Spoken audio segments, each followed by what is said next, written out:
Hello বন্ধু, তোমরা কেমন আছো? আশা করি ভালো আছো। আজকে তোমাদের সঙ্গে পাস্তা শেয়ার করে দেখো। পাস্তাটাকে জলদি সেদ্ধ করে নেবো।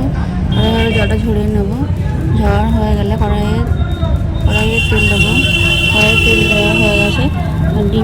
ডিমটা ফাটিয়ে দেবো। ফাটিয়ে নেবো, কুচি করে নেবো। খুব বেশি কুচি করবো না, তুলে নেবো। এবার তুলে নেওয়া হয়ে গেছে। কড়াইয়ে তেল দেবো। কড়াইয়ে তেল দেওয়ার পর পেঁয়াজ, লঙ্কা, টমেটো সব দিয়ে দেবো।